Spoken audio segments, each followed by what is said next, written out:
આખા મહુવામાં બધાય મારી આરતી ઉતારી. અમદાવાદ થી મહુવા જતી હતી ને ત્યારે જ મારું એક્સિડન્ટ થયું. મેં એટલું પાપ તો કર્યું જ નતું, તો આની મને સજા કેમ મળી? આ સવાલ બી આવે ને કે હે ભગવાન, એક્સિડન્ટ થાય મારી સરકારી બસમાં ને મારા મમ્મી પપ્પાને 4 લાખ રૂપિયા. મને છે ને શબ્દો ક્યારેય મારી પાસે ખૂટ્યા નથી. મારે કોઈ સાથે વાત કરવી હોય, કદાચ 15 જણા હોય ને તો હું જવાબ આપી દઉં. આજ ખૂટે કે બધાએ મને લાખોની અમાઉન્ટમાં દાન આપ્યું છે. મારા મમ્મીને મેં કીધું કે હવે હું મરી જાઉં છું, ત્યારે હું બહુ રડી, મારા મમ્મી બી એટલું રડ્યા. આ સવાલ એટલે જ મને દર્દ આપે છે કે મેં મારા મા બાપને મરવા મજબૂર કર્યા અને દવાની બોટલ લઈને જ બેસી હતી, અને છતાં બી લોકોએ એવું કીધું કે સ્ટન્ટ કરે છે.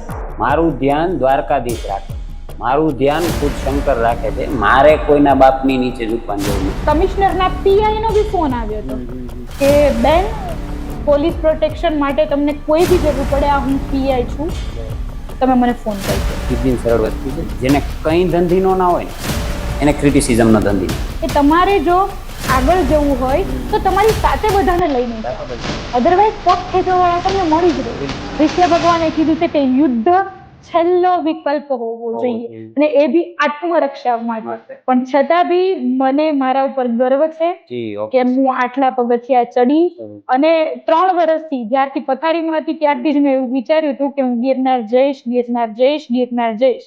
ત્યારે હું દિવ્યાંગ થઈ હતી ને, ત્યારે મને ખબર નથી કે એમ્પ્યુટી શું છે અને પગ કાપવો શું છે, શું પરિસ્થિતિ હોય. એ પરિસ્થિતિ બહુ જ ખરાબ હતી.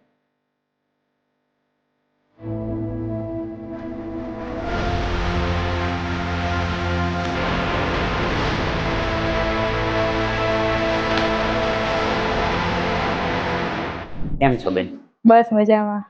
બેન, અમારા શોમાં પહેલીવાર કોઈ એવું માણસ આવ્યું છે જેનાથી ઓલમોસ્ટ આખું ગુજરાત અત્યારે ઇન્સ્પાયર થઈને બેઠું છે. મારે તમને વધારે તો કંઈ પૂછવા જેવું નથી, કારણ કે સોશિયલ મીડિયા ઉપર અમે જોતા હોઈએ છીએ, બટ ઘણી એવી વાતો હોય જે લોકોને નથી ખબર. રાઈટ. ને મોસ્ટલી ઇમોશનલ વાતો એવી હોય કે જે ખાલી તમે જ ફીલ કરી શકો. સાચી વાત. તે અમે અમારા પ્લેટફોર્મ થ્રુ લોકોને બતાવવા માંગીએ. રાઈટ. બરાબર? તો આજનો આપણે શો ચાલુ કરીએ. હું તમને સવાલ તો ના કહી શકો, બટ ટોપિક ઓફ ડિસ્કશન, બરાબર, કે હું તમને એવો એક ટોપિક આપીશ કે જેના પ્રત્યે તમે ડિસ્કસ કરી શકો અને લોકોને વધારે નોલેજ આપી શકો. રાઈટ.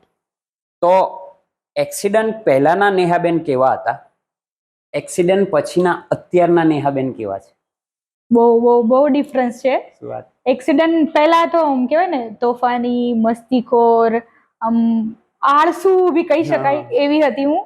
તોફાની એટલે કે હું સ્કૂલમાં જ્યારે સ્કૂલમાં હતી તો હંમેશા ક્લાસ બંક કરવાની મારી ટેવ હતી. છેલ્લી બેન્ચે બેસીને 11th and 12th સ્ટાન્ડર્ડમાં શાયરીઓનો ક્રેઝ હતો.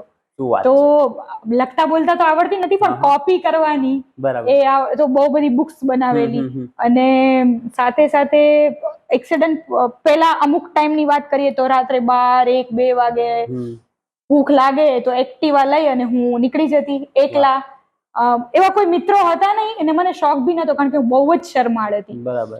શરમાળનું ઉદાહરણ કે ભાઈ જ્યારે સ્કૂલમાં ઓફિસ સ્ટાફ હોય એમાં જવાનું આવે તો હું કોઈ દિવસ ના જાઉં, એવું કે મને મારી નાખશે આ લોકો, એટલી શરમાળ હતી. લોકોથી પેલું એવું થતું કે નથી જવું, દૂર રહેવું છે, પોતાની મોજમાં મસ્ત રહેવું. હા. અને ક્યારે બી મેં કેમેરો બી ફેસ નથી કર્યો. ઓકે. ટિકટોકમાં 10 વિડીયો બનાવ્યા, એ બી એક બંધ રૂમમાં. ઓકે. કોઈ ના જોઈને પોસ્ટ બી નથી કર્યા એ વિડીયોઝ. તો મેમ, તમે એક ટોક શોમાં આખો ટોક શો કર્યો છે, એ આ કઈ રીતે બન્યું? અકસ્માત પછી. અગર એમાં અકસ્માતમાં બી 2 વર્ષ તો એવું જ હતું કે હું કેમેરો ફેસ જ નથી કરી શકતી. પણ રિવરફ્રન્ટ પર એવું હતું કે મારા ન્યૂઝમાં, ઇન્સ્ટાગ્રામમાં, યુટ્યુબમાં વિડીયો શૂટ થતા, પણ એ મારે ફેસ ટુ ફેસ બોલવાનું હતું. કેમેરો બહુ જ દૂર હતો.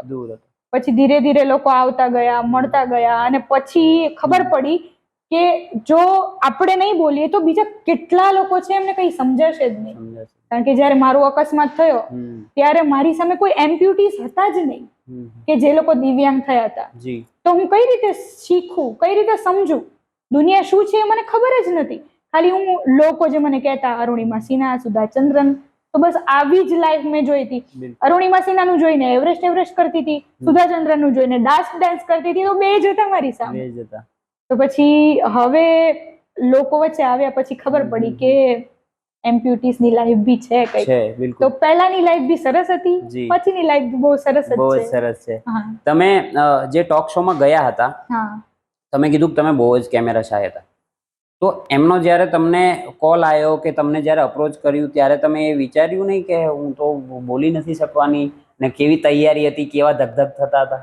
તૈયારીઓ પેલું મેં હમણાં તમને આવતા કીધું ને કે ફર્સ્ટ પ્રોફેશનલ પોડકાસ્ટ તમારું અટેન્ડ કરું છું.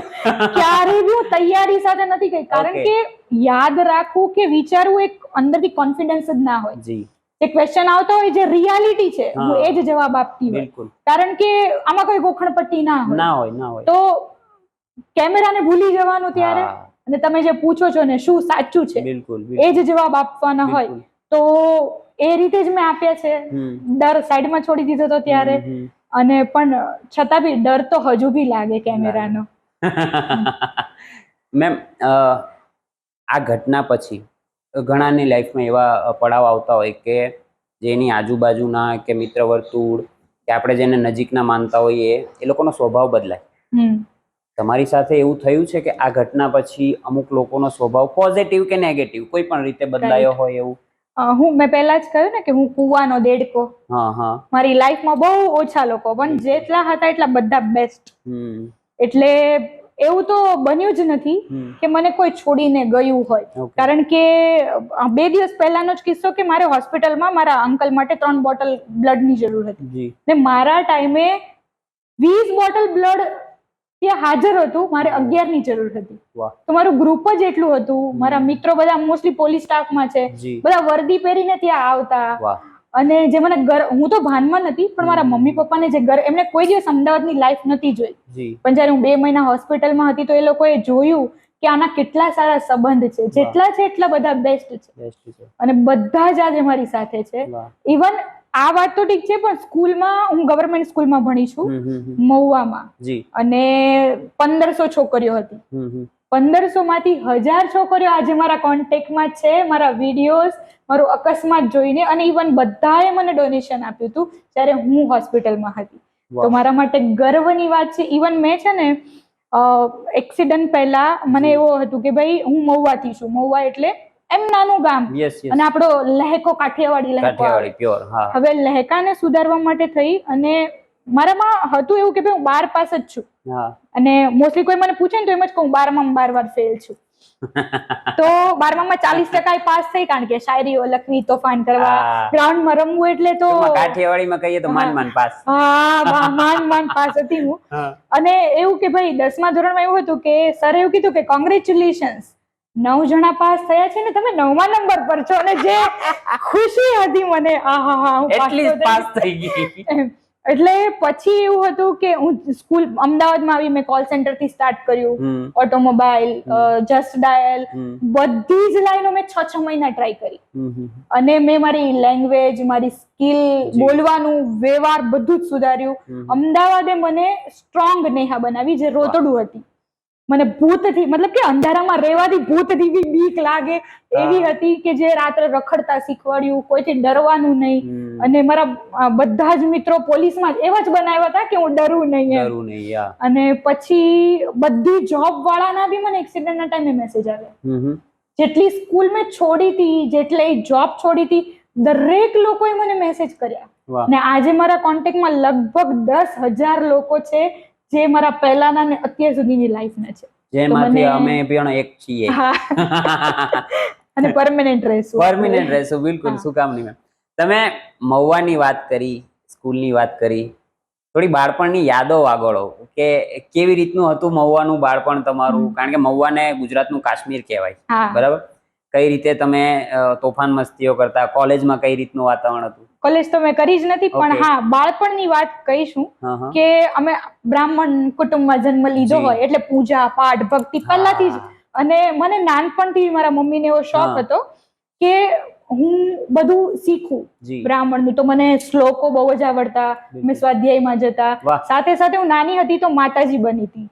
તો માતાજી એટલે મને સિંહ પર બેસાડી, અને આખા મહુવામાં બધાય મારી આરતી ઉતારી. અને એ દિવસ મારા માટે ખૂબ અદ્ભુત હતો કે સાક્ષાત મને એવું થતું કે માતાજી જ છું હું, મારી અંદર એટલી કઈક પોઝિટિવ એનર્જી હતી. પછી બીજી વાર થોડી મોટી થઈ તો મને શંકર ભગવાન બનાવી. તો મારા મેરેજ થયા મારી કઝિન સાથે, મતલબ નાના નાના હોય એટલે મારો વરઘોડો કાઢ્યો આખા ગામમાં, અને હું ડમરું અને નાગ લઈને આખા ગામમાં ફરી મહુવામાં, જે ખૂબ યાદગાર હતું. પછી અમે કઝિન્સ હતા 10-12 બધા. તો એક બે વર્ષનો ફરક હોય તો અમારે પાછળ એક વાડો હતો કે જ્યાં સાપ બહુ નીકળતા, એટલે અમને ઘરના લોકો બહુ જવા ના દેતા, પણ અમે હતા બહુ જ તોફાની. અને ત્યારે 1 રૂપિયો એટલે તો કેટલી કિંમત હતી. 1 રૂપિયાનો બધા ભાગ ભેગો કરીએ, પછી વાડામાં માટી ચૂથીએ, એમાંથી મંદિર બનાવીએ, આરતી કરીએ, અને નાગદાદાને બોલાવીએ, તમે આવો તમે આવો તમે આવો, અને જે કઈ મજા આવતી બહુ જ. અને પડીએ તો અમારા મમ્મી ધોઈ નાખે, પૈડા ઉપર પાટું આપણને કે ને, પડ્યા ઉપર પાટું. અને આ ઉપરથી એવું કહું છું કે આપણા જેવું તમે અને મારા જેવું બાળપણ કોઈએ નથી. ના, આ લાસ્ટ સ્ટેજ આપણું, લાસ્ટ આપણે પેઢી છીએ. કારણ કે અત્યારે મોબાઈલ ઇવન આપણે બી એટલા એડિક્ટેડ થઈ ગયા છે મોબાઈલના. પણ ત્યારે નારગેલ રમો, સંતા કુકડી રમો, હોળી રમો, કાદવમાં બી હોળી રમી છે, જે કૃષ્ણ ભગવાનના ટાઈમમાં રમાતી હતી આપણે બી રમી છે. ઘૂંટણ તો છોલેલા જ. અને ત્યારે તો આટલું વાગતું ને તો બી એવું થતું કે કેટલું વાગ્યું, ને આજે આટલું બધું છે તો બી ખુશીઓ આપણી. અને એવું હતું કે ત્યારે આપણી પાસે પૈસા નતા, પણ ખુશીઓ હતી. ને અત્યારે બધું જ છે તો એ સમય નથી. ત્યારે પૈસા વિના ખુશીઓને માણતા હોય. હવે અત્યારે થઈ એવું ગયું છે કે પૈસા પ્રાયોરિટી થઈ ગયા છે, ને પૈસા જ ખુશીઓ છે એવું માની બેઠા છે. રાઈટ. તો આ બે વસ્તુ બહુ અલગ થઈ ગઈ. આપણે તમે કીધું ને કે આપણી છેલ્લી પેઢી છે હવે, કે જેને ધૂળમાં તમે કીધું એમ ગળોટિયા માર્યા હોય કે રેતીમાં રમ્યા હોય, કે જેમને મા બાપ પાસેથી માર પડ્યો હોય. હવે તો બધા ઓવર પ્રોટેક્ટિવ થઈ ગયા, એ નાના મારવાની. સાહેબો એ કેવા મારતા, તમે ખાધા ક્યારે? છોટી વાગે સમસમ ને વિદ્યા આવે રમજો. આપણે આવી તમને કોઈ ના. અરે બહુ જ.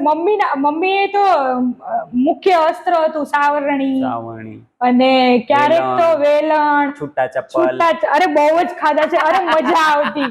અરે એ માર ખાધા ને એટલે જ આજે અહીંયા છીએ આપણે. બાકી અત્યારના છોકરાઓ ની જેવી આપણી લાઈફ હોત તો આપણને એવું થાત કે આપણે કઈ કર્યું જ નથી લાઈફમાં. ખરેખર મેમરીઝ. આજે જ અમે વાત કરતા હતા કે જે તમે જીવો ને એમાં જે મેમરીઝ હોય ને એ જ તમારો જીવેલો ટાઈમ હોય. રાઈટ. બાકી તો તમે બસ આપણે ગધેડાની જેમ કામ કરતા રહીએ એને કશી ખબર ના હોય. 6 થી 9, 9 થી 12 ઘરે, પાછું સવારે ઉઠીને જવાનું. પણ એ જે મેમરીઝ ભેગી કરી હોય એના જેવું જીવન ક્યાંય નથી. આ જે તમે ગધેડા જેવી લાઈફ કહો છો ને, મારી 2018 થી લઈ અને એક્સિડન્ટ થયું ત્યાં સુધી એવી જ લાઈફ હતી, ગધેડા જેવી. કારણ કે પહેલાથી મધ્યમ વર્ગમાં જન્મ લીધો. પપ્પાને 7 ભાઈઓ, અને પહેલાથી મજૂરી કરતા પપ્પા, લાઇટ ફિટિંગ નું કામ કરતા. અને હું 1-2 વર્ષની હતી ત્યારે અમે અલગ થઈ ગયા. એક પંખો અને પલંગ લઈને જ અલગ થયા.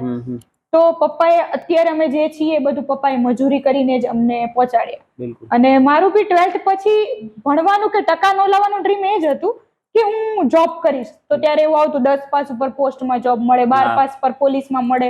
તો એવું હતું કે બસ 12 એટલે બહુ, પછી નોકરી જ કરવી છે. કારણ કે પપ્પાએ મજૂરી કરી, પોતાની લાઈફ ઘસી નાખી મને અને ભાઈને ભણાવવા માટે. તો હું હવે કંઈક તો કરીશ. અને પછી નોકરી એવું જ બધું ચાલતું હતું ઘરમાં. ને પહેલી હું ગુજરાતી મીડિયમમાં 40% પાસ, પણ મેં મોન્ટેસરી એટલે પ્રીપીટીસી કર્યું કે જેના કારણે પ્રી પ્રાઇમરી શિક્ષકની તમને નોકરી મળે. એટલે 1 ડિગ્રી હોય પછી આપણને ગમે ત્યાં જોબ મળે. મારો ગોલ હતો કે ભાઈ હું 5,000-500,000 ની નોકરી નહીં કરું, કારણ કે સરકારી સ્કૂલોમાં એટલો જ પગાર હોય છે અત્યારે બી વધીને 3,000 હશે જે પ્રાઇવેટ સ્કૂલો ગુજરાતી મીડિયમ છે. પણ મારે ઇંગ્લિશમાં જ કરવી હતી. ઇંગ્લિશ તો આવડતું નતું. પણ છતાં બી પ્રીપીટીસી કર્યા પછી મહુવામાં જ મેં પહેલી જોબ કરી ઇંગ્લિશ મીડિયમ સ્કૂલ CBSE માં. શું વાત છે. અને 10 દિવસની ટ્રેનિંગ પછી મને ઇંગ્લિશમાં બોલતા, પોયમ્સ, રાઇમ્સ, સ્ટોરી અને એક સાથે 100 જણાનો ક્લાસ આપ્યો. અને આપણે તો ખુશ થઈ ગયા કે બસ હવે 3,000 પગાર. માણસ ગભરાઈ જાય, તમે ખુશ થઈ ગયા. અરે બહુ જ છે. ઇંગ્લિશમાં રાઇમ્સ બોલવાની હતી. અરે મેં તો કોઈ દિવસ ઇંગ્લિશ જોયું. કોઈક અમે નાના હતા ત્યારે આપણે જોક્સ કરતા, ખબર છે કે મને તો ફૂલ ઇંગ્લિશ આવડે છે, બોલું English English English English English આ જ કરતા. અને જ્યારે આટલું પછી 3,000 5,000 7,000 15,000 પછી સ્કૂલની નોકરીથી કંટાળ્યા કે હાલો આખો દિવસ છોકરાને ભણાવું. પછી અમદાવાદ આવ્યા, નવી નવી લાઈન ચૂઝ કરી, પણ પગાર તો મળતો નતો. ફાઇનલી પગાર મળતો તો સ્કૂલમાં જ તે. ને પછી ફરીવાર રીજમ્પ કર્યું સ્કૂલમાં. અને પછી અમદાવાદ, ગાંધીનગર, મુંબઈ, શિરપુર, ઘણી બધી જગ્યા પર મેં જોબ કરી. કારણ કે જ્યાં સેલરી વધે ત્યાં જમ્પ મારતા હોઈએ આપણે કે 6 મહિના થયા ભાઈ અહીંયા આપણી આટલી સેલરી છે, ઘર નથી ચાલતું. કારણ કે હવે ઘર મારા પર ચાલતું હતું, પપ્પાએ મજૂરી કરી, તો હવે તમે થોડું ઓછો લોડ લો. ને ફાઇનલી મારા અકસ્માત ટાઈમે છેલ્લા 3 વર્ષથી મારી જોબ હતી ગાંધીનગરમાં, ગિફ્ટ સિટીમાં. ગિફ્ટ સિટી એટલે તો સૌથી આમ ડ્રીમ જોબ હોય ને. ગિફ્ટ સિટી ત્યારે એટલું ડેવલપ નતું, પણ અત્યારે કોઈ ગિફ્ટ સિટી કે તો બધા જ ઓળખે છે.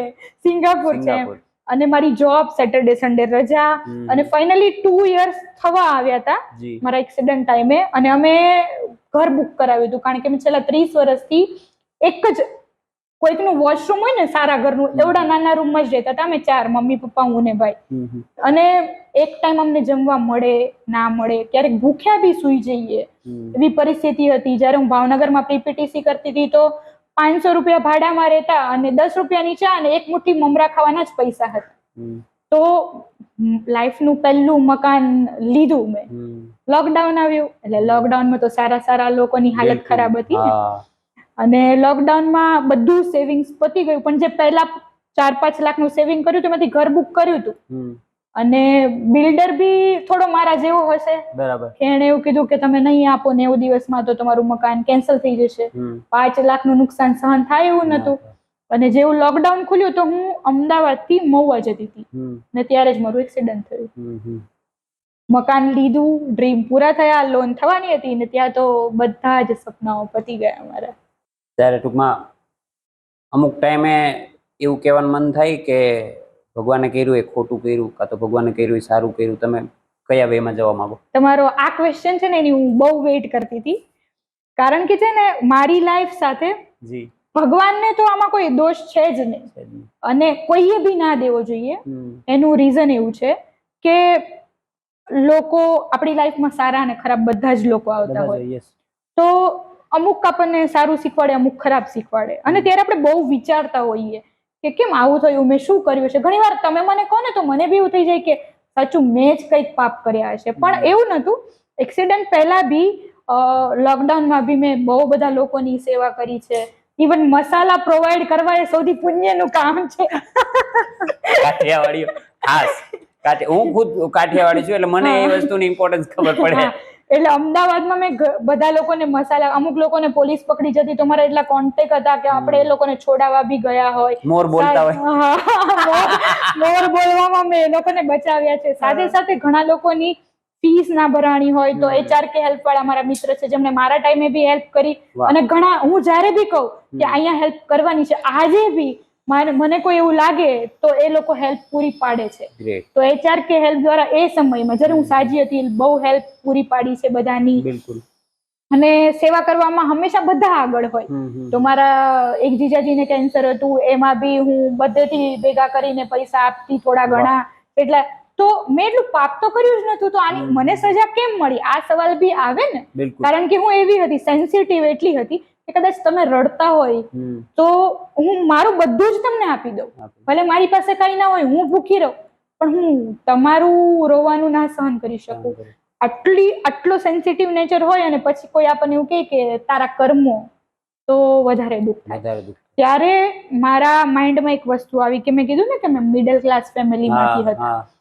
ઘર બુક કરાવ્યું એ પહેલા અમે જે ઘરમાં રહેતા હતા ત્યાં વરસાદનું પાણી પડતું હતું, એટલી ગરમી થાય, ઘરમાં એક જ પંખો, કારણ કે લાઇટ બિલ ભરવાના બી લોકડાઉનમાં તો બહુ જ પ્રોબ્લેમ હતી.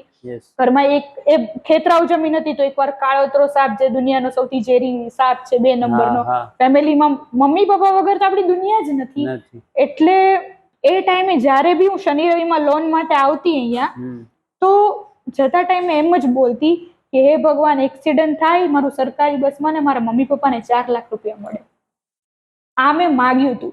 છેલ્લા 12 વર્ષથી હું સારંગપુર હનુમાનને માનું છું. એક મહિનામાં હું 2 વાર સારંગપુર ના ગઈ હોય એવા એક બી દિવસ હતા નહીં. શનિવાર ફક્ત હું ચા પીને કરતી હતી અને હું રોજ એવું માગું કે મારું સરકારી બસમાં એક્સિડન્ટ થાય તો હનુમાન દાદા તથાસ્તુ કેમ ના કહે? તો ભગવાનને દોષ દેવાનો કે મારી જાતને દેવાનો?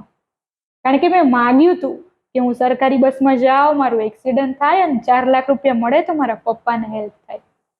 તો બસ આ જ તથાસ્તુ. મને છે ને શબ્દો ક્યારે મારી પાસે ખૂટ્યા નથી. મારે કોઈ સાથે વાત કરવી હોય, કદાચ 15 જણા હોય ને તો હું જવાબ આપી દઉં. આજ ખૂટે છે ને તમે જે હસીને વાત કરો છો ને એના લીધે વધારે ખૂટે. ના પણ હવે તો જે થયું એને સ્વીકારવાનું. હા, એ તો બિલકુલ. તથાસ્તુ તો મેં જ માગ્યું હતું ને. કારણ કે જો તમે મને કઈ સારું કહો તો મારી આદત છે કે હું તથાસ્તુ કહું. તો ભગવાને બી કીધું જ હશે ને ત્યારે કે તારે જોઈતા હતા 4, હું તને હવે 40 આપીશ. હવે તો હું 80% દિવ્યાંગ થઈ. હવે ના મેરેજના કોઈ મતલબ મારે પહેલા બી નતા કરવા મેરેજ, કારણ કે મારી સપ્ટેમ્બરમાં યુકે જવાની ફ્લાઇટ હતી. મારો મંથલી કદાચ 5 લાખ પગાર હશે એવું પેકેજ બી ડિસાઈડ થયું હતું. અને 7 તારીખે મેં મારા મકાનનું વાસ્તુ કર્યું. વાસ્તુ બી નહીં, નાની એવી પૂજા કરી. કારણ કે હવે મારે લંડન જવાનું હતું, પેકિંગ ચાલુ કરવાનું હતું. અને 17 તારીખે મારું એક્સિડન્ટ થયું 10 દિવસના ગાળામાં. અને યુકે જવાનું હતું 27 સપ્ટેમ્બરના. ઓલમોસ્ટ હું રેડી હતી, બસ જવાના સપના જોતી હતી. ઘરની ગરીબી હવે દૂર થવાની હતી. બધું એવું બી ડિસાઈડ કર્યું હતું કે 5 લાખમાંથી 2 હું રાખીશ, બાકી 3 ઘરે મોકલીશ. તમે લોકો મસ્ત લાઈફ જીવજો. આજ સુધીમાં કોઈ દિવસ તમે જમ્યા નથી 2 ટાઈમ, હવે જમજો. અને ત્યાં અચાનક એક્સિડન્ટ થયું. તો લાઈફ બદલાઈ જતા વાર નથી લાગતી.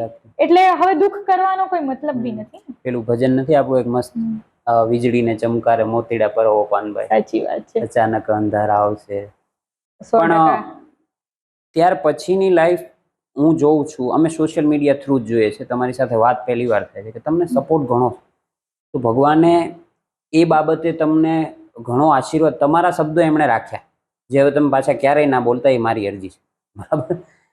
પણ પછી ભગવાને એમનો ખુદનો હાથ પણ રાખ્યો કે હવે મારી આ મરજી છે, તું આખા ગુજરાતમાં વખણા, આખા ગુજરાતમાં તું આગળ વધ, લોકો તારી પાસેથી ઇન્સ્પિરેશન લે, એવા મારા આશીર્વાદ.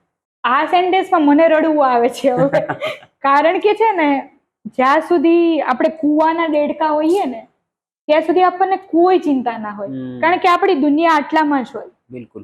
અત્યારે મારે આટલા બધા લોકોને ફેસ કરવા પડે છે. તમને ખબર છે કે બધાની મેન્ટાલિટી કેવી છે? કેવા લોકો જે મને મળ્યા છે. ઘણા લોકોએ મારા કપડા ઉપર કમેન્ટ કરી, ઘણા લોકોએ કેરેક્ટર ઉપર કમેન્ટ કરી. મેં તમને જેમ કીધું ને કે મને શોખ હતો જોબ બદલવાનો, પણ અમુક લોકોએ, જો કે મારા વિશે તમને હું જે કહેતી હોય ને એ અડધું જ સત્ય હોય. કારણ કે હું સોશિયલ મીડિયામાં કે કોઈને બધાને સાચું ના કહેતી હોય, કોઈને પ્રાઇવેટ જિંદગી કહેવી. હા, બરાબર. તો અમુક લોકોએ એ રીતે ટ્રોલિંગ કર્યું કે ભાઈ કેરેક્ટરલેસ છે, નોકરીમાંથી કાઢી નાખી એટલે તો આટલી નોકરીઓ બદલવી પડી. કેરેક્ટર જ્યારે એક સ્ત્રીને પહોંચી ના શકે ત્યારે એના કેરેક્ટર ઉપર આવે. પણ મારું મર્દોની નિશાની છે. હા, અને છતાં બી મેં એવું કીધું કે કેરેક્ટરલેસ કોઈ પ્રોબ્લેમ નથી. હજી બી મને જેવું સેટિસ્ફેક્શન મળે હું શોધતી નથી, પણ મને મારા લાયક છોકરો મળે તો હું લવ પ્રેમ કરું બી. એમાં મારા કેરેક્ટરને કોઈ લેવા દેવા નહીં. પ્રેમ કરવો ગુનો નથી. કૃષ્ણ ભગવાને બી કર્યો તો. તો ભલે કેરેક્ટરલેસ કેવું કોઈ મતલબ જ નથી ને. અને જે આટલા બધા લોકોમાં બધાનું બહુ બધું સાંભળ્યું છે મેં કે ક્રાઉડ ફંડિંગ મેં કર્યું હતું. કારણ કે મારા પપ્પાની કન્ડિશન પહેલા મેં કીધું ને ખરાબ હતી. ઓલરેડી અમે આટલું દેવું કરીને બેસે, તેમાં લોકડાઉન, એમાં મારું એક્સિડન્ટ થયું. તો પૈસાની જરૂર, એકવાર તમારા ઘરમાં બીમારી આવે ને તો તમે 2 મહિના હોસ્પિટલ રહો, ગમે તેટલા અમીર હોય, પણ પૈસાની અછત થાય. અને ખાલી ઓપરેશન કર્યું ને તમે મને હેલ્પ કરી એટલું ના હોય, પાછળ સારું ખોરાક બી હોય, સારી ટ્રીટમેન્ટ હોય. અત્યારે મારે ક્યાંય બી જવું હોય તો હું મારી એક્ટિવા લઈને ચાલતી થાવ ને 100 રૂપિયામાં પતે એવું ના હોય. મારે કેબમાં જવું પડે, અથવા તો ક્યારેક ઘણી બધી પ્રોબ્લેમ્સ આવતી હોય આપણને. અને જે લોકો ફ્રોડ, 420, અમારા દાનના પૈસે બંગલો લીધો ગાંધીનગરમાં, મુંબઈમાં બંગલો લીધો, ઇવન અમુક જે પોતે ટ્રોલ થયેલા સેલિબ્રિટીઝ છે એમાંના એક ફેમસ છે, નામ તો નહીં જ દઉં, એમણે કીધું હતું કે મુંબઈમાં 50,000 ભાડામાં મકાનમાં રહેતા હતા. અરે આટલું બધું ભાડું હોય તો હું મકાન જ ના લઈ લઉં. ભાડું કોણ ભરે? તો ના, દાનના પૈસે, લોકોએ જે દાન કર્યું એના પૈસે. તો પછી મારા બહુ બધા મિત્રો પોલીસમાં હતા, ઘણા વકીલ બી હતા, એસીપી બી ઘણા બધા. તો મેં પૂછ્યું એમને કે હવે મને મરવાના બહુ જ વિચાર આવે છે. હવે હું પહેલાથી આમ કહેવાય કે હરિશ્ચંદ્ર તો નહીં, પણ ખોટું નહીં બોલવાનું. આ સત્ય તમે લોકોને ના કહો પણ ખોટું નહીં બોલવાનું. તો ક્યારેય મેં ખોટું બોલ્યું નથી, ખોટું કર્યું નથી. જે છે, અને દાન આવતું તો હું મૂકતી પોસ્ટ બી, આજે મને આટલા મળ્યા છે, આટલા. જો હું ખોટી હોય, મારે એવું જ કરવું હોય તો હું કોઈને કહું જ ના ક્યારે બી એમ. અને હું આ સૌજી દાદા છે, લવજી બાદશાહ છે, જીતુભાઈ વાઘાણી છે, આ બધાના નામ હું જાહેરમાં લઈ ચૂકી છું. તો કે બધાએ મને લાખોની અમાઉન્ટમાં દાન આપ્યું છે. તો હું કહું જ નહીં જો ખોટી હોય તો. એટલે દાન નો ટોપિક 2 વર્ષ ચાલ્યો. અને દાનમાં મારું કેરેક્ટર આવી ગયું, ગમે તેવી વાત આવી ગઈ, કપડા આવી ગયા, બધું જ આવી ગયું. અને પછી છેલ્લે મેં એવું ડિસાઈડ કર્યું કે હવે મારે જીવવું નથી. આજથી 2 વર્ષ પહેલાની વાત છે, દિવાળીમાં મારા મમ્મીને મેં કીધું કે હવે હું મરી જાઉં છું. કારણ કે તમે કહો છો ને કે લોકો ફેમસ થવું બહુ સહેલું નથી. ત્યારે હું બહુ રડી, મારા મમ્મી બી એટલું રડ્યા. આ સવાલ એટલે જ મને દર્દ આપે છે કે મેં મારા મા બાપને મરવા મજબૂર કર્યા. અને દવાની બોટલ લઈને જ બેસી હતી, અને છતાં બી લોકોએ એવું કીધું કે સ્ટન્ટ કરે છે. કંટાળેલી વ્યક્તિ સ્ટન્ટ કરે ખરા? એને શોખ હોય પબ્લિસિટીનો. મારે તમારી સિમ્પથીની શું જરૂર છે? કઈ જ નહીં. અને હું પેલા મસ્ત લાઈફ જીવતી હતી ને, પગ કપાયો પછી હું તમારી સામે આવીને મારે શું કરવી છે સિમ્પથીને? તો પગ ના કપાયો હોત તો હું તમને ઓળખતી જ નહીં. બિલકુલ. તો બસ આ ક્વેશ્ચન મને રડાવવાનો જ હતો પહેલાથી.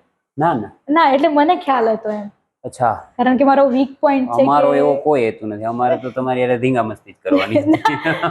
ના, પણ રિયાલિટી, તમે કીધું ને કે તમે તમારી ચેનલમાં રિયાલિટી બતાવો છો. Obviously, yes. તો મેઇન કે જ્યારે કોઈને તમે મદદ કરો છો ત્યારે એને મરવા મજબૂર ના કરો. જે માટે તમે હેલ્પ કરી છે કે એ સાજું થઈ જાય, ચાલે. અને એવા 5% છે, બાકીના 95% મને આજે ગર્વથી જોવે છે કે અમે આને દાન કર્યું એટલે આજે આટલું કરે છે. બિલકુલ. તો એ 5% લોકો જયારે આપણો જીવ લેવા પ્રયત્ન કરે ત્યારે ખૂબ દુઃખ થાય. બેન, મારો એક ખુદનો તરીકો છે, મને ખબર નહીં લોકો પર કામ આવે કે તમને કામ આવે, કે જ્યારે મારું કોઈ ક્રિટિસિઝમ કરે ને, મને ક્રિટિસાઇઝ કરે ને કોઈ વસ્તુ માટે કે તું તો આમ કરે તેમ કરે, પછી હું ઘરે જઈને મારી જાતને પૂછું. મત એક ભગવાનનો લેવાનો, બીજો તમારી જાત. કે અરીસામ જોઈને પૂછું કે તું લિટરલી આવો છે? પહેલો જવાબ એ આવે ને કે યસ, તો પછી જે છે એ છે, કોઈ ચેન્જ નથી કરવાનું. સાચી વાત. અને બીજો જવાબ જો એ આવે, કાં તો પહેલો જવાબ એ જ આવે કે હું આવો નથી, તો મને તંબુરો કોઈની વાતથી કંઈ ફેર નથી પડતો. મારું ધ્યાન દ્વારકાધીશ રાખે, મારું ધ્યાન ખુદ શંકર રાખે છે. મારે કોઈના બાપની નીચે ઝૂકવાની જરૂર નથી. મને કોઈની કઈ એવી પડી નથી કે આજ કોઈ હશે કે નહીં હશે તો મારો સપોર્ટ થશે કે નહીં. મને સપોર્ટ કરવા વાળો દ્વારકાધીશ ને મારો ભોળિયોનાથ શંકર છે, એ ગમે ત્યાંથી લોકોને મોકલી દે. સાચી વાત છે. અને ઈ એના ચોકઠા બેસાડીને જ રહીએ. આ તો હું કરવા જઈશ તો વાત લાંબી થઈ જશે, આપણે પોડકાસ્ટ પછી કરશું. બટ આ પોડકાસ્ટ કઈ રીતે ચાલુ થયો ને એ મારું મન જાણે. રાઈટ. ત્યાંથી હું એકલો ચાલુ કરવાનો હતો, મને ભગવાન આખી ટીમ આપી દીધી, જગ્યા આપી દીધી, ટીમ આપી દીધી, બધું આપી દીધું. તમે આ રસ્તો એકવાર તમે યુઝ કરજો. તમને કોઈ કઈ બી કે ને એટલે ઘરે જઈને એને કઈ નહીં કહેવાનું. એનું મોઢું ગંદાતું છે એ ગંદાતું જ રહેવાનું. આપણે એનો ઉપાય નથી કરી શકવાનો.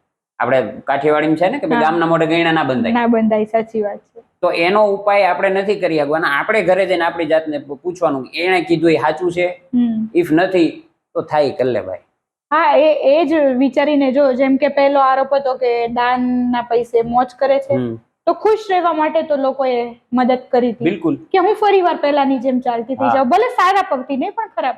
બીજો આરોપ હતો કે જે મેં ટી સ્ટોલ કરેલી ને, તો એ સ્ટન્ટ હતું.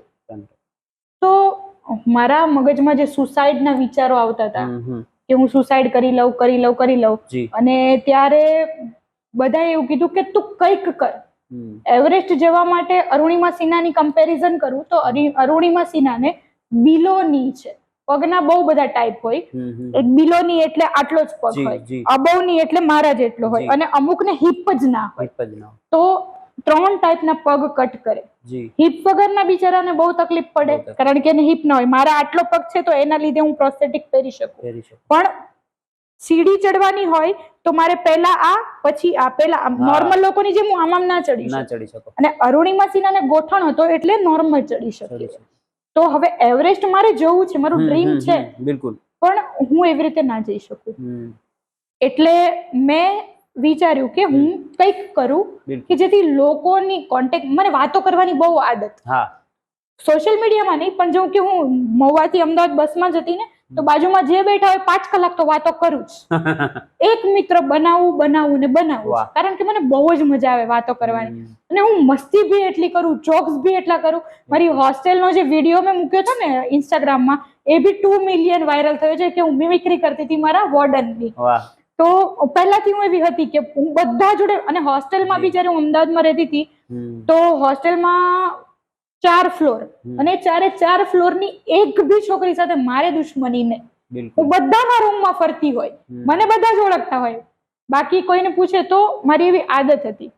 અને બીજો આરોપ હતો કે ભાઈ પેલું કઈ કાર્ડ રમે છે. કાર્ડ શું છે, કયું વિક્ટિમ કાર્ડ રમે છે.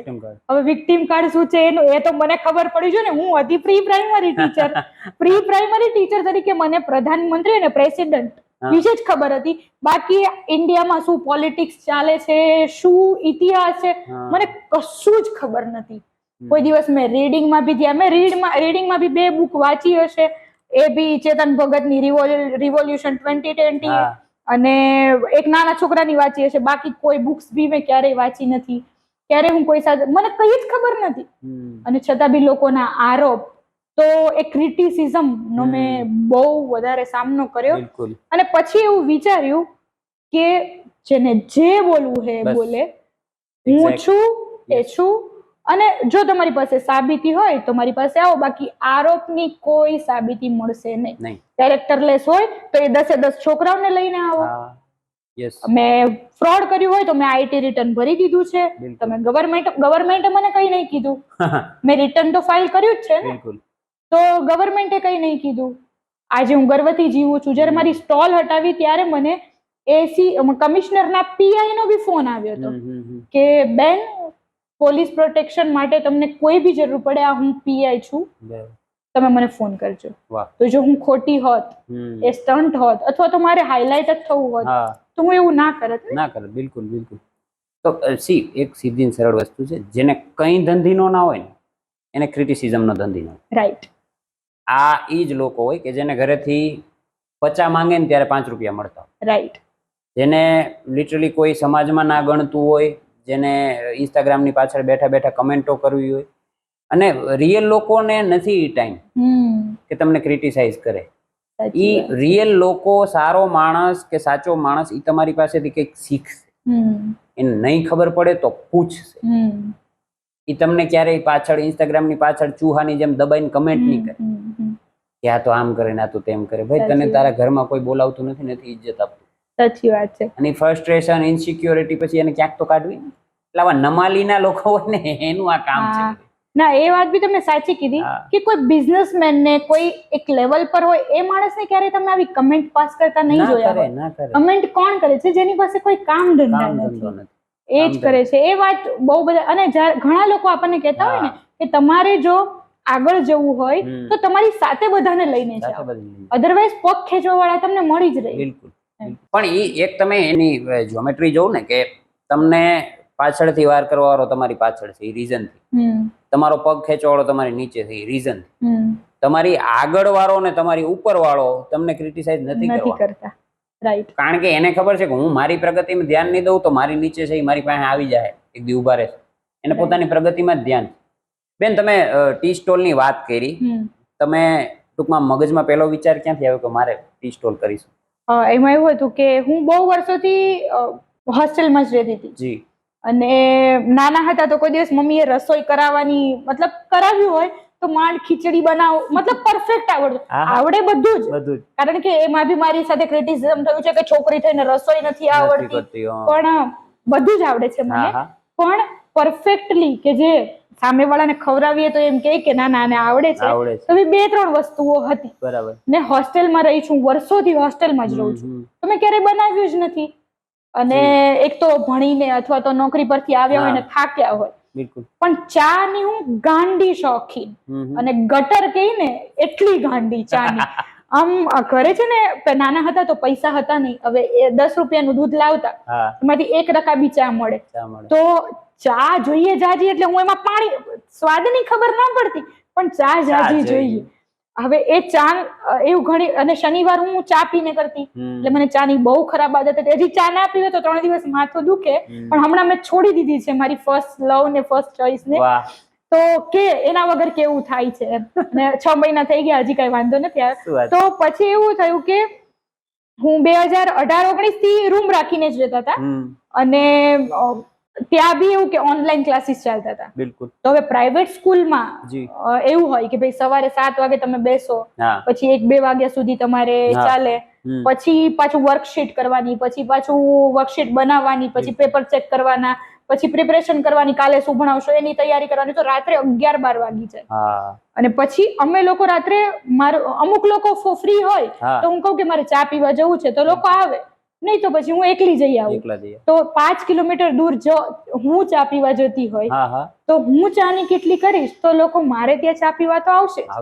અને એવું નથી કે સિમ્પથી માટે આવશે, પણ હું ચા તો સારી જ બનાવું છું, કારણ કે મારા ઘરે જેટલા બી લોકો, મારા ફ્રેન્ડ્સ આવતા, હું ચા પીવડાવતી, અને બધા લોકો મારી ચા ના ગાંડા હતા. તો નાની તપેલીમાં આવડતી હતી, પણ મોટી તપેલીમાં મને ચા બનાવતા નથી આવડતી, કારણ કે કોઈ દિવસ મેં કર્યું જ નતું. માપ શું હોય ખબર ના રહે. અને પછી રિવરફ્રન્ટ પર મેં 7 મહિના, હું રિવરફ્રન્ટ યુઝ ટુ જતી જ, કારણ કે મારા મિત્ર ત્યાં પોલીસમાં છે, તો સાયકલિંગ એ લોકોને ફ્રી હોય ત્યાં, તો મને શોખ, એટલે એમને બી એક્સરસાઇઝ થાય ને મારે બી થાય. તો એક્સિડન્ટ પહેલા હું રોજ સાયકલિંગ કરવા જતી આખા રિવરફ્રન્ટ પર, અને પછી એક સાયકલ હું ચલાવી ના શકતી, એટલે હું એવું કરું કે એમની પાછળ બેસું. બિલકુલ. અને મારા માટે એ સ્પેશિયલી આવે બી ત્યાં મારો શોખ પૂરો કરવા, કે એક્સિડન્ટ પછી જે પહેલા આપણી સાથે સારી રીતે હતા પછી કેમ નહીં એમ. બિલકુલ. તો ડબલમાં અમે સાયકલ ચલાવતા, અને 7 મહિના સુધી મેં જોયું, મારી ઈચ્છા તો હતી કે હું ચા ની કેટલી કરું, પણ જગ્યા કશું મળતી નથી. ઘણા લોકોએ કીધું કે અહીંયા કરો, પણ સેટિસ્ફેક્શન નતું. પછી એમને એકવાર મેં પૂછ્યું કે બહાર બધા ઉભા રહે છે, ગેટ નંબર 3 ની બહાર બહુ બધી લારીઓ ઉભી રહેતી હતી, એ લારીઓ વાળાને બી 4 વાર મેં પૂછ્યું, તો એને કીધું ભગત આવે ત્યારે ભાગી જવાનું, પછી ઉભું રહી જવાનું. મેં કીધું કાંઈ નહીં, મારે તો ડિપ્રેશન દૂર કરવા જ કરવું છે ને. બિલકુલ. મારે કમાવાની અત્યારે મારો ગોલ નથી, કારણ કે મારા ગોલ બીજા, મતલબ કે હવે એવું છે કે એસટી વાળાએ મને પાસ ફ્રી આપ્યો છે, એટલે હું અને મારા મમ્મી ઓલ ઓવર ગુજરાતમાં કોઈ બી જગ્યા પર જઈએ, મારે ટિકિટ નથી, તો હવે હું આટલા ટાઈમમાં ગધેડા જેવી લાઈફ હતી એના બદલે હું ફરીશ. ત્યાંની કેટલી તો ખાલી ડિપ્રેશન દૂર કરવા, કે જે લોકોએ દાન કર્યું એ લોકોને એવું થાય કે અમે આ ફ્રોડ નથી, લોકોની સામે છે, અમને લૂંટીને જતી નથી રહી. મતલબ કે મારો ગોલ એવો હતો, કારણ કે મેં કીધું ને કે હું સુસાઇડના જ વિચાર આવતા હતા, દિવાળીના દિવસે મરવાનું જ વિચારતી હતી, કે લોકો મને ફ્રોડ કેમ કહે છે, નાગી કેમ કહે છે, શોર્ટ્સ પહેરું છું, બહુ બધા વિચારો હતા. અને પછી ફાઇનલી 7 મહિનાની રિસર્ચ પછી એક ટેબલ લીધું, ગેસ વાસણ લઈ અને હું ઊભી રહી ગઈ ત્યાં. દિનેશ સિંધવને પહેલું ક્રેડિટ આપીશ કે ન્યૂઝમાં હતા, અને તપનભાઈ ફૂડી કે જે અત્યારે છે, એ આખી ટીમ, નિલેશભાઈ, મેહુલભાઈ, બધા જ એ લોકો પહેલા દિવસે શૂટ કરીને ગયા, અને બીજા ત્રીજા દિવસે દિનેશભાઈ આવ્યા. આ લોકોના લીધે હું ઇન્સ્ટાગ્રામમાં વાયરલ થઈ, અને દિનેશ સિંધવના લીધે હું ન્યૂઝ ચેનલોમાં વાયરલ થઈ. મારો ધંધો સારો ચાલવા લાગ્યો, લોકો આવવા માંડ્યા, ફોટો બતાવતા કે અલ્લડ છોકરી રિવરફ્રન્ટ પર ચા વેચે છે, અને જે લોકો આવે આશીર્વાદ આપે, આવીને પેલા હગ કરે. અને હગ કરવું નાના ગામમાંથી આવતો હોય તો બહુ અઘરું થઈ જાય, પણ મારા મમ્મીને બી આદત પડી ગઈ, અને જોવે તો ખુશ થઈ જાય. અને અત્યારે નોર્મલ છે કે ભાઈ કોઈ હગ કરે તો આપણી બધી ટેન્શન દૂર થઈ જાય. તો ફાઇનલી મારા વિડીયોઝ જે તપનભાઈની અનલિમિટેડ મોજમાં મારો વિડીયો 2 મિલિયન, સૌથી પહેલો વિડીયો મારો 2 મિલિયન વાયરલ છે. અને દિનેશભાઈના લીધે હું BBC ની બધી જ ચેનલમાં હિન્દી, ઇંગ્લિશ, ગુજરાતી, ઉર્દુ, મરાઠી, તમિલ, તેલુગુ કવરેજ તમારું બધે જ, અને પ્લસ અહીંની લોકલ બધી જ, ઇવન જો સ્ટોકમાં બી હું જઈને આવી, અને અમદાવાદની બે ત્રણ પોડકાસ્ટ ચેનલમાં બી હું ત્યારે જઈને આવી, અને બધા લોકો મને એઝ અ ગેસ્ટ બોલાવતા કે અમારો આજે બુક લોન્ચ છે તો તમારે એઝ અ ગેસ્ટ આવવાનું, અને જે ખુશી હતી અલગ જ હતી કે સરસ. અને મારું ડિપ્રેશન જતું રહ્યું. ચલો થયું કે હું આજથી એમ્પ્યુટી નેહા છું. એમ્પ્યુટી તો હું પગ કાપ્યું ત્યારથી જ બની ગઈ હતી, કારણ કે જેનો હાથ અને પગ ના હોય એ લોકો એમ્પ્યુટી થી ઓળખે. દિવ્યાંગો આપણને અંદરથી એવું લાગે, પણ એમ્પ્યુટી ઇંગ્લિશ વર્ડ છે. મારા આઈડી નું નામ બી બધે એમ્પ્યુટી જ મેં રાખ્યું છે કે દિવ્યાંગ. કોઈ બીજા કન્ટ્રીમાંથી એમ્પ્યુટી બી જોવે તો ખબર પડે કે આ છોકરી છે તેનો હાથ અથવા પગ નહીં હોય, તો એમ્પ્યુટી નામે મારી ઓળખાણ બનાવી દીધી. અને એટલું બધું વાયરલ થાવ તો કહેવાય ને કે કંઈક સારું હોય એની સાથે ખરાબ તો થાય. રામ હોય ત્યાં રાવણ હોય જ, અને કૃષ્ણ હોય ત્યાં કંસ હોય. તો મારી જિંદગીમાં બી આવ્યા કંસ કોર્પોરેશન વાળા, અને એ લોકોએ મારી સ્ટોલ હટાવી. અને મારો કોઈ ઈરાદો નતો કે હું વિડીયો વાયરલ કરું, બરાબર, કારણ કે એ લોકો અચાનક આવ્યા. કોઈ મારી પ્રિપરેશન બી નથી, મારી દુકાન તો હજી મેં ચાલુ જ કરી હતી ને, પણ કોઈ ન્યૂઝ ચેનલ થી આવી તું બારગામથી, એટલે એમણે એ મોમેન્ટ ને કરી લીધી કેપ્ચર. કે જ્યારે હું રડતી હતી, પોલીસ સ્ટાફ મને ઓળખતો હતો, પણ પોલીસ સ્ટાફ ને કોર્પોરેશન નું દબાણ હતું એટલે મને ઉઠાવવા આવ્યા હતા. ત્યારે મેં કીધું હું કઈ કચરો છું, આમ કેમ ગાડીમાં નાખી દો, તમે પ્રેમથી કહો બેન જતી રહે, તો માણસ છું હું, જતી રહે. મારો સામાન લઈ જવો જરૂરી નથી તમારે, હું માણસ જ છું, મારામાં બી હૃદય છે. તમે ખાલી એટલું કીધું હોત કે બેન લઈ લે લારી, હું આર્ગ્યુમેન્ટ ના કરત. મને ખબર હતી કે સીએમ સાહેબ આવવાના હતા, 3 વાગ્યા પછી તો મારે સ્ટોલ બંધ કરવાની જ હતી. પણ આગલા દિવસે બધાને ખબર હતી, મને એ વસ્તુની ખબર નથી. એ મારું કોઈ સ્ટન્ટ ત્યારે નતું, પણ એ જે થર્ડ પાર્ટી જેને વિડીયો ઉતાર્યો, જેવી હું કોર્પોરેશન ઓફિસમાં ગઈ, લેટર લખ્યો કે મને જગ્યા ફાળવો, ત્યાં તો મારો વિડીયો 4 ગણો વાયરલ થયો ગયો, તો મિલિયન્સમાં. કલાકમાં એવા વિડીયો તો વાયરલ થાય કે જ્યારે કોઈ રોતું હોય તો. ઇવન ન્યૂઝમાં બી જોયું તું મેં. બધી જો કાલે મને કોઈ એવું કીધું કે મેં દૂરદર્શનમાં તમારો વિડીયો જોયો હતો, તો news, newspaper, Instagram, TV, even બધી જ જગ્યા પર મારો વિડીયો મિલિયન્સમાં, કે જ્યારે સ્ટોલ હટાવી. તો આજે કોઈને બી એવું કહું હું કે પેલો સ્ટોલ હટાવી હતી હું હતી, તો લોકો કે હા તમને તો ઓળખીએ છીએ. જુનાગઢમાં બી એવું જ થયું હતું કે અમે તમને ઓળખીએ છીએ પહેલાથી. તો બસ આ ટી સ્ટોલ ની આટલી જર્ની હતી. વાહ, ગ્રેટ. તમે જુનાગઢની વાત કરી, હમણાંની તમારી રીલો જોઈએ છે અમે. ભાઈ સાહેબ, મને તો સવાલ પૂછતા શરમ આવે છે કે અમે ખુદ ચડીને નથી ગયા ગિરનાર, ને તમે ગિરનાર ચડ્યા. કેવો રહ્યો એક્સપિરિયન્સ? મેં તમને આગલા દિવસે મેસેજ કર્યો હતો કે, અને તમે લગભગ કીધું હતું કે જોઈએ જવાશે કે નહીં. મેં કીધું ચડીને આવો ને ત્યારે મેસેજ કરજો. મને તો ભરોસો હતો. મેં કીધું તમે એક તો જીદી છો, તમારા પ્રોફાઇલ ઉપરથી લાગતું કે કરવું છે તો કરવું જ છે, એવા માણસ તમે છો, બરાબર. પણ એ તમને આઈડિયા ક્યાંથી આવી? એક્સપિરિયન્સ કેવો રહ્યો? કેવો એ સફર રહ્યો આવતા જતા ઉપર નીચે? ગિરનારની વાત કરતા પહેલા હું દ્વારકાની વાત કરીશ. શ્યોરલી. કારણ કે છે ને, મેં કીધું ને કે હમણાં મારે બસ પાસ બિલકુલ ફ્રી છે. જી જી. તો સ્ટન્ટ કરવાની મારી આદત છે કે જે વસ્તુ મેં લોકો કે એ પ્રમાણે હવે મારી ખુશી માટે કરું છું. કારણ કે હવે મેં એવું મારું સ્લોગન બનાવ્યું છે કે દુનિયાથી હું ડરતી નથી, હું મારી પોતાની તાકાત છું, હું ખોટી હઈશ તો જેમ ઉપરવાળાએ મારો એક્સિડન્ટ કર્યો એમ મારી સાથે બીજું કંઈક થશે. જો હું ખોટું કરીશ તો, નહીં કરું તો મારું બધું સારું થશે. ને મારું બધું સારું થાય છે એના 4 ઉદાહરણ હું આપીશ. પહેલું ઉદાહરણ કે મંજી બાપા. મંજી બાપાને ઓલમોસ્ટ બધા ઓળખે છે. હું મહુવામાં રહું છું. મહુવાથી બાજુમાં બગદાણા 30 કિલોમીટર થાય, જે મોટી સંત ભૂમિ છે. પૂનમના દિવસે લાખો લોકોમાં સંખ્યા ત્યાં આવે છે. જ્યારે બી હું ત્યાં ગઈ, નીચે જમીન પર બેસતી, વાસણ જાતે ધોતા, અને ત્યાંના પ્રસાદમાં જે મજા આવે, પણ ક્યારેય હું મંજી બાપાને ઓળખતી નથી. પણ જ્યારે મારો અકસ્માત થયો ને પહેલી વાર હું આ પગે સીડી ચડી નવા મંદિરની, ને નવા મંદિરની પ્રાણ પ્રતિષ્ઠા 22 જાન્યુઆરીએ થઈ, અને રામ મંદિરની પ્રાણ પ્રતિષ્ઠા બી 22 જાન્યુઆરીએ થઈ. મારો બર્થડે છે 22 જાન્યુઆરી. શું વાત છે! આ પહેલો ઈશ્વરનો આશીર્વાદ આશીર્વાદ કે બજરંગદાસ બાપા જે અમારા દિલમાં છે જી અને રામ ભગવાન જી એક હિન્દુ તરીકે ગર્વની વાત છે. બિલકુલ બિલકુલ તો આ પહેલું કે ભાઈ એક્સિડન્ટ પહેલા ક્યારે મેં વિચાર્યું નતું કે બજરંગદાસ બાપાના મંદિરની પ્રાણ પ્રતિષ્ઠા ત્યારે થઈ. વાહ. હવે મંદિર જતી હતી અને મને જનકભાઈએ જોઈ ને મને લઈ ગયા મંજી દાદા પાસે. મંજી દાદા કોણ છે મને ખબર નથી, કારણ કે મેં કીધું ને હું કોઈને ઓળખતી જ નથી, મારે કોઈની ઓળખાણની જરૂર જ નથી, કારણ કે હું એવું કોઈ કામ કરતી નથી કે મારે કોઈની લાગવકની જરૂર પડે. હું મારી દુનિયામાં મસ્ત હતી. બોલવું હોય તો બોલો, ના બોલવું હોય તો ના બોલો. મારી બ્લોક લિસ્ટમાં 5000 જણા હતા, કારણ કે ફોલોવર ના હોય એટલા તો મારી એવી આદત હતી કે હું તમે મને 2 ફોન કર્યા અને ફોન ના ઉપાડવાની મારી આદત. મરી જાવ તો ફોન નહીં ઉપાડું, હજુ બી નથી ઉપાડતી, કારણ કે મેસેજ કરી લો પણ ફોન ના ઉપાડું. તો ત્યારે મંજી દાદાને એમણે મને કીધું બી કે બેટા તારી લોન હું ભરાવી દઈશ, કઈ બી હોય તો મને કહેજે. પણ મેં નોર્મલી લીધું કે મંજી દાદા હશે કોઈ. પણ જ્યારે હમણાં એક ગુજરી ગયા એના 15 દિવસ પહેલા હું ગઈ અને ત્યારે એમણે મને કીધું કે તું મારી દીકરી છો, આજથી તારી જવાબદારી મારી. અને સવારે હું એમને મળી અને રાત્રે મારા ઘરે આવ્યા ને મને આ ચાંદીનું લોકેટ પહેરાવ્યું. મોસ્ટલી બગદાણાના લીધે બી મને ઘણા લોકો ઓળખે છે. તો એ મોમેન્ટમાં એ મને આવ્યા, મારી ખુશીનો પાર નતો. હું આખી રાત આવી રીતે સૂતી કે મને મંજી દાદાએ પહેરાવ્યું છે. એ એમની બધા વેઇટ કરતા કે અમારા ઘરે આવે, અને મારા ઘરે તો અનાયાસે આવ્યા અને મને કીધું કે આજથી તારી બધી જ જવાબદારી મારી. તારા મા બાપને ભૂલી જજે, હું જ તારો બાપ ને હું જ તારી માં.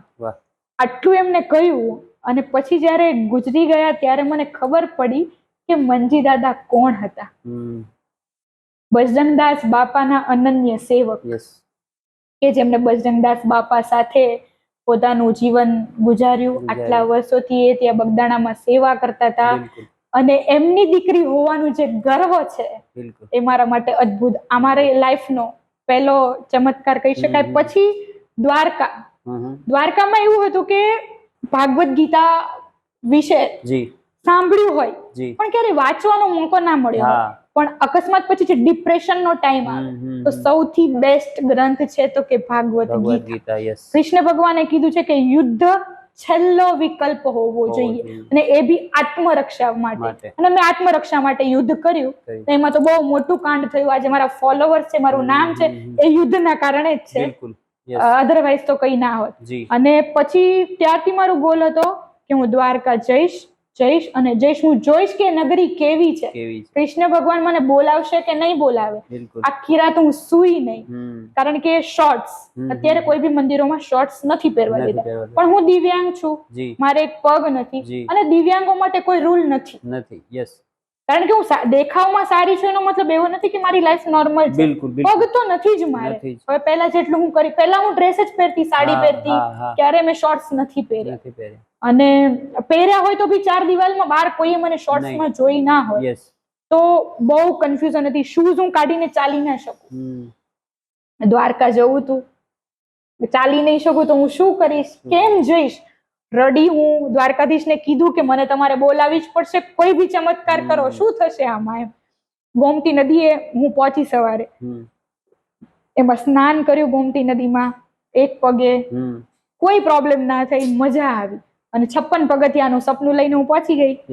અને પછી ફાઇનલી દ્વારકાધીશ મને લેવા આવ્યા અને હું મંદિર સુધી પહોંચી ગઈ. અમારી લાઈફનો બીજો ચમત્કાર કે જેમાં મારા શોર્ટ્સ અને મારા શૂઝ થી દ્વારકાધીશને કોઈ ફરક ના પડ્યો નથી. બિલકુલ. મંજી બાપા દ્વારકાધીશ. પછી હું ગઈ ગોમતી નદીમાં. સોરી, ગોમતી નદીમાં નહીં, નર્મદા નદીમાં. નર્મદા નદીમાં બહુ બધો પાણીઓ રેતી હતી અને બહુ ગરમ હતી. મારી કોઈ તાકાત નથી કે હું જઈશ, પણ નર્મદા માતામાં એકવાર તો ડૂબકી લગાવી હતી. આટલા પાણી સુધી હું ગઈ ને રિટર્ન એક ભાઈ મને ખંભા પર તેડી લીધી કે હવે હું તને ઉપર સુધી મૂકી જાઉં. તો આ ડ્રીમ હતા. હવે ફાઇનલી મારું આવે છે જુનાગઢનો વારો. સેમ જેમ હું દ્વારકામાં ટેન્શનમાં હતી ને, એવી જ રીતે હું જુનાગઢમાં બહુ જ ટેન્શનમાં હતી. કારણ કે અમદાવાદમાં મારું રેન્ટ પર ઘર છે, એ 4th ફ્લોર પર છે. હવે હું પ્રોસ્થેટિક થી 4 માળ ચડું ને તો બી હું થાકી જાઉં, હાફી જાઉં, કારણ કે મારું બોડી મેં બહુ વધારે લીધું છે. અને મહુવામાં બી એવું છે કે મારું નીચેના ઉપરના ફ્લોરમાં જવું હોય તો હું પગ કાઢીને આ પગે કૂદતા જાઉં. હવે 15 પગથિયામાં તો મારી હાલત ખરાબ થઈ જાય. મમ્મીએ ભાઈએ બધા ઇમેજિન કર્યું હતું કે આ નહીં જઈ શકવાની. મને બી અંદરથી ડર હતો કે ફાકા તો મારી લીધા છે કે જુનાગઢ જાઉં છું બહુ હવા કરી લીધી છે તો મારી હવા નીકળી જવાની છે. હું એક્સેપ્ટ જ કરતી હતી. બધાને મેં કીધું હતું, બધા કે પછી ડર આવે ને કે વરસાદ છે. મેં કીધું 100 પગથિયા ચડવા છે, ભલે વરસાદ હોય, મને તો બાનું મળી જશે, સારું વરસાદ છે, હું ગઈ નહીં, મારી ઇજ્જત ના ફાલુદા નહીં થાય કે અને હું બચી જઈશ એમ. અને જે મોમેન્ટ હતો બહુ જ મજા આવી, બહુ હસી હું અંદરથી, એટલી ટેન્શનમાં હતી.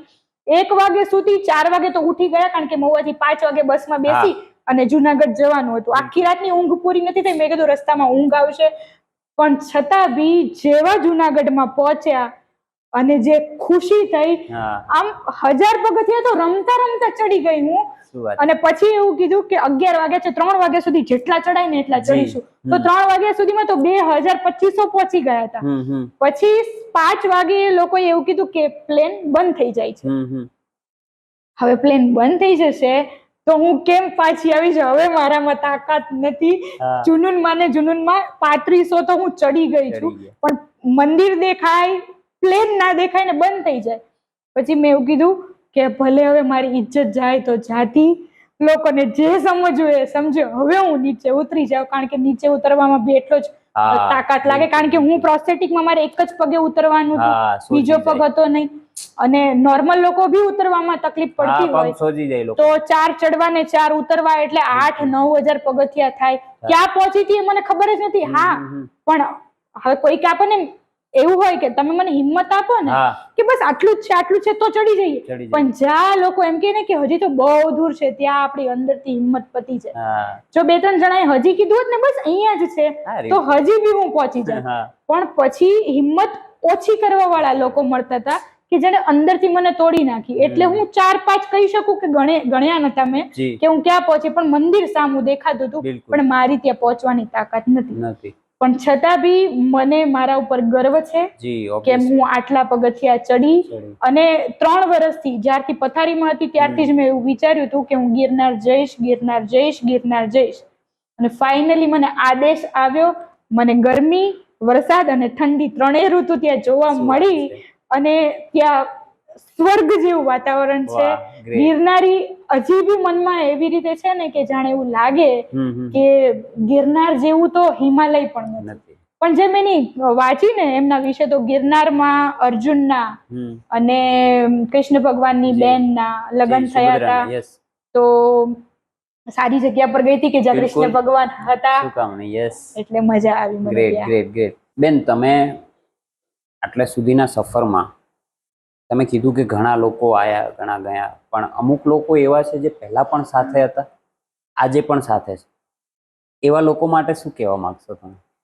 જો જે લોકો આમ તો ઓલમોસ્ટ બધા સાથે જ છે, 1-2 ના હોય એ તો હોય ને, એને નિગ્લેક્ટ કરીએ.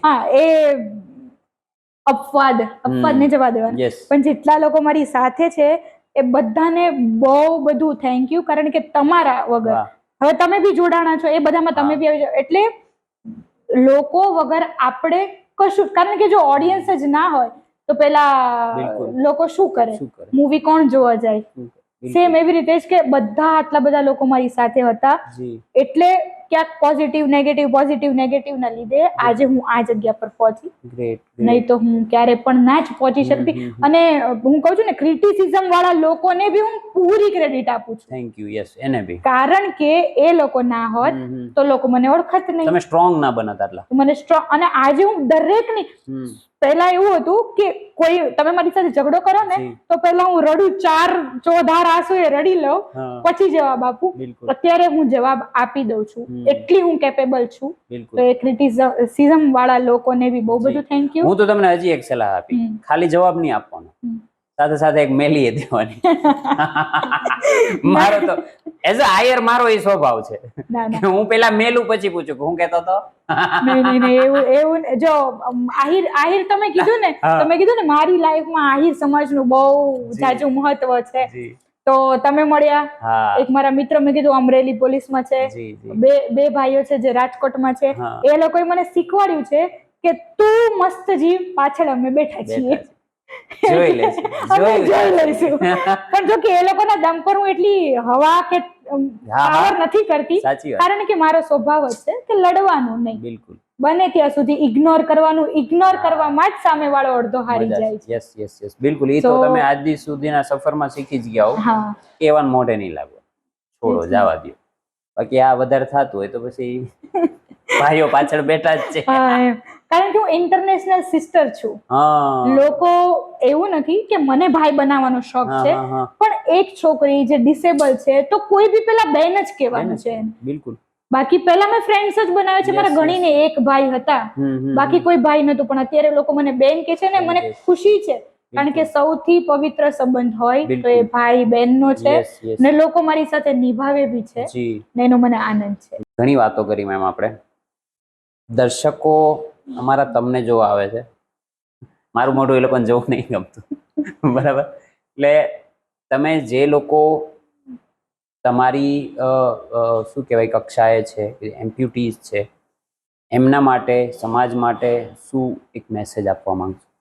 એમ્પ્યુટીઝ માટે છે ને ખાસ હું એવું જ કહીશ કે હું અત્યારે જે બી કામ કરું છું, જ્યાં જાઉં છું, લોકોને મળું છું, અથવા તો પોડકાસ્ટ આપવાનો મને એટલો ક્રેઝ નથી, પણ જ્યારે હું દિવ્યાંગ થઈ હતી ને ત્યારે મને ખબર નથી કે એમ્પ્યુટી શું છે અને પગ કાપવો શું છે, શું પરિસ્થિતિ હોય.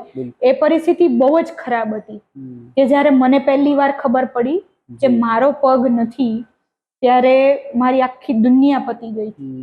હું બહુ જ રડી હતી, 2 દિવસ જમી નથી, એટલો ગુસ્સો કર્યો તો, આખા વોર્ડમાં જોર જોરથી રાડો પાડતી હતી કે મારી સાથે જ કેમ આવું. બિલકુલ. અને ત્યારે અરુણિમા સિન્હા અને સુધાચંદ્રનને મેં ખાલી ફોટામાં જોયા હતા. ત્યારે તો મારા હાથમાં બી એટલા સ્ટીચીસ હતા કે હું ફોન બી અડી શકું એમ નથી, ના કોઈને કહી શકું એમ નથી. એ મારું રોવાનું બહુ જ અલગ લેવલનું હતું. ને પછી ધીરે ધીરે હું બહાર આવતી ગઈ, ખબર પડતી ગઈ કે એમ્પ્યુટી શું છે. તો અત્યારે હું જે કરું છું, શોર્ટ્સ પહેરું છું, તો એ જ કે ભાઈ મુંબઈમાં દરેક એમ્પ્યુટી શોર્ટ્સ પહેરે છે, કારણ કે ત્યાં અવેરનેસ છે. ગુજરાતના દીકરા દીકરીઓ પ્રોસ્થેટિક પગ બી નથી પહેરી શકતા, કારણ કે એ લોકોને પ્રોસ્થેટિકમાં શરમ આવે છે. લોકો શું વાતો કરશે. મને બી શરમ આવતી હતી કે હું શોર્ટ્સ પહેરીશ તો લોકો, પણ મારા મા બાપને વાંધો નથી મારા કપડા પાછળ, કારણ કે એ લોકો એ જ ઈચ્છે છે કે મારી છોકરી ખુશ રહે. સિમ્પથી માટે અમે ના કરતા હોય કે સિમ્પથી કોઈ આપે તો આવા કપડા પહેરીએ, સિમ્પથી આપે તો વિડીયોઝ બનાવીએ, સિમ્પથી આપે તો પોડકાસ્ટ. એવું ના હોય. જે મારા જેવા બીજા વ્યક્તિઓ છે, હું કોઈના વિડીયોઝ જોતી હોય ને તો એવું લાગે કે આ તો આટલું નોર્મલ ચાલે છે, તો મારા વિડીયોઝ, હું નોર્મલ વિડીયો બનાવું તો લોકોને એમ થાય કે આણે તો કઈ કર્યું છે. મારી સાથે હજી બી મારે એવું છે કે મારું એક હાડકું વધે છે. તો હું મારી પછી બી જે એમ્પ્યુટીઝ થયા છે એ લોકો મસ્ત ચાલે છે, પણ મને એ હાડકું વાગે છે, તો આ પ્લાસ્ટિકની સાથે હાડકું અડે તો હું બરાબર ચાલી ના શકું, પણ હું કમ્પેરિઝન ના કરી શકું. તો જે બી અમે કરતા હોઈએ, અમારા દિવ્યાંગ કોમ્યુનિટી માટે કરતા હોય કે જે લોકો નવા દિવ્યાંગ થાય તો એ લોકો અમને જોવે, અમારામાંથી કઈ શીખે. અને લાઈફમાં બધા પાસે એક સરખા ટેલેન્ટ નથી હોતા, બધા પાસે અલગ અલગ હોય. મારે માનસી જોશી બનવું હોય કે જે પેરા ઓલિમ્પિકમાં ગોલ્ડ મેડલ લઈને આવે છે, તો હું ના બની શકું, કારણ કે મેં સ્પોર્ટ્સનો પી બી મને એસ બી મને ખબર નથી ત્યારે. ના હું સુધાચંદ્રન બની શકું, કારણ કે મને ડાન્સનો તો ક્યારેય શોખ જ નતો. ના હું સીડભાઈની જેમ મોટિવેશનલ સ્પીકર કે પેરા કોમેડિયન બની શકું, કારણ કે કોમેડી તો મને ખાલી મારા રૂમમાં જ આવડે છે. તો હું બની શકું એમ્પ્યુટી. આ કોમેડી હતી. પણ તમે યસ મોટિવેશનલ સ્પીકર શ્યોરલી બની શકો, હવે તો બની જ શકો. એટલે જે પ્રમાણે તમારો થ્રો છે ને, હવે વિશ્વાસથી નીકળે છે. ના એવું નથી, કે મારું કેવું છે કે હું મારી લાઈફ વિશે જ કહી શકું. બિલકુલ. એક્સ્ટ્રા જે ગોખણપટ્ટી વાળું આવે ને એમાં હું બહુ ભૂલી જાઉં. પણ મોસ્ટલી લોકો આ જ વાતો કરતા હોય કે બિલ ગેટ્સે આમ કર્યું, પેલા આમ કર્યું, પેલા આમ કર્યું. ભાઈ એને જે કર્યું એ કરી ગયા. અત્યારે આપણે શું કરવાનું છે આટલા કોમ્પિટિશનમાં? પણ કોમ્પિટિશન ના કરવી જોઈએ. જો કે મારી કોમ્પિટિશન ક્યારે બી કોઈ સાથે નથી. મેં વિચાર્યું એવરેસ્ટ જઈશ, તો હવે હું એવરેસ્ટ જાઉં તો હું બીજા નંબર પર આવત, કારણ કે અરુણિમા સિન્હા તો ઓલરેડી પહેલા પદ્મશ્રી સુધાચંદ્રન ને મળ્યો, તો હવે મને તો ના જ મળે, કારણ કે એમને મળી ગયો છે પહેલા નંબર પર. તો હું કંઈક એવું કરું કે જેથી હું પહેલી હોય. બિલકુલ. તો ઓલ ઓવર ઇન્ડિયામાં હું એવી પહેલી છોકરી છું કે જેનું વિથ પ્રોસ્થેટિક ટી સ્ટોલ છે. તો મેં મારી જાતને પ્રૂવ, મારી કોઈ સાથે કોમ્પિટિશન નથી. અને દિવ્યાંગો સાથે કોઈ કોમ્પિટિશન ક્યારેય ના હોય, કારણ કે બધાનું અલગ અલગ હોય. જેમ કે તો હું બી કોમ્પિટિશન મતલબ બધાને કહું, જે લોકો મારી સાથે કરતા હોય કે અંબાણીએ 100 કરોડના લગ્ન કર્યા તો તમે બી કરો. બધા અંબાણી ના બની શકે, બધા નેહા ભટ્ટ ના બની શકે, બધા બધું ના જ કરી શકે, બધા પોતાની રીતે પરફેક્ટ છે. જી જી જી જી. ઘણી વાતો કરી નેહા મેમ સાથે, ઘણી લાઈફ સ્ટોરી એમની જાણી, ઘણું બધું શીખ્યું. એમની લાઈફ સ્ટોરીમાંથી એક વસ્તુ શીખવા જેવી છે કે હિંમત ના હારતા. અને આ જ શબ્દ મારે તમને આપવો છે કે ક્યારેય લાઈફમાં હિંમત ના હારતા. એમનું એ માનવું છે કે ભગવાન જે કરતો હોય એના સમયે એના આયોજન પ્રમાણે કરતો હોય છે. એમાં માણસ ક્યાંય વચ્ચે પોતાનું ડિસિઝન નથી લઈ શકતો. એ જે કરતા હોય એના ફ્લો સાથે જાઓ, હિંમત હાર્યા વિના હંમેશા લડ્યા કરો. જય શ્રી કૃષ્ણ, જય શ્રી રામ મિત્રો. સંવાદના નેક્સ્ટ એપિસોડમાં મળશું. સબસ્ક્રાઇબ કરતા રહેજો.